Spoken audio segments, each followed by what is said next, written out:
Assalamualaikum warahmatullahi wabarakatuh. Masih ingatkah kalian dengan kata-kata pelita? Kalau kalian yang lahir pada tahun 70-an pasti tahu dengan kata-kata pelita ini, di mana pada masa itu Indonesia menjadi swasembada pangan. Indonesia menjadi salah satu negara pengimpor beras terbesar di dunia pada dekade 70-an. Indonesia mengimpor 2 juta ton beras pada tahun 1977, dan itu menjadi sepertiga dari beras yang tersedia di pasar internasional. Namun sayang, kini itu hanyalah kenangan. Sungguh amat berat mengucapkan selamat datang perlambatan ekonomi. Badai keterpurukan ini datang lebih cepat dari banyak ramalan. Data Badan Pusat Statistik memaparkan pertumbuhan ekonomi kuartal pertama 2020 mentok, hanya sanggup di angka 2,97%, menukik ke bawah secara drastis dibandingkan kuartal pertama 2019 di angka 5,07%.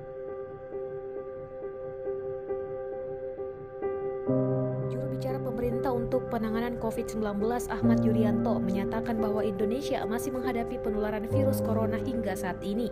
Penularan itu bahkan menyebabkan kasus COVID-19 di Indonesia kini melewati angka 50.000 pasien sejak pencatatan virus corona di tanah air. Berdasarkan data pemerintah yang masuk hingga Kamis 25 Juni 2020 pukul 12 waktu Indonesia Barat, saat ini tercatat ada 50.187 kasus COVID-19 di Indonesia, terhitung sejak kasus pertama diumumkan pada 2 Maret 2020. Jumlah tersebut disebabkan adanya penambahan 1.178 kasus baru COVID-19 dalam 24 jam terakhir. Ditambah dengan adanya perang dagang negeri Paman Sam dan Tiongkok.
I don't think it will be effective. I think it will end up hurting both China and the United States. I don't think this is a good policy. There can be lasting negative effects from this. I think you can have farmers who go broke, and then the trade war finishes, but they don't have their farm anymore.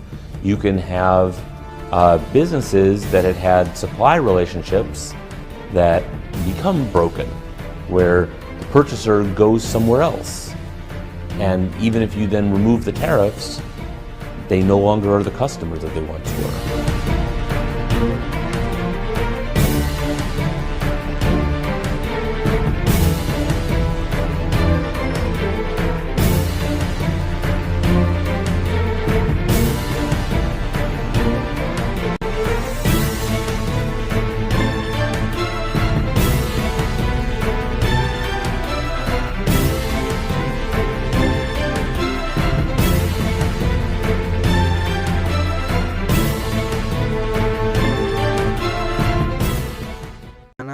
Dengan adanya perang dagang antara Tiongkok dan negeri Paman Sam ini membuat banyak negara terdampak inflasi.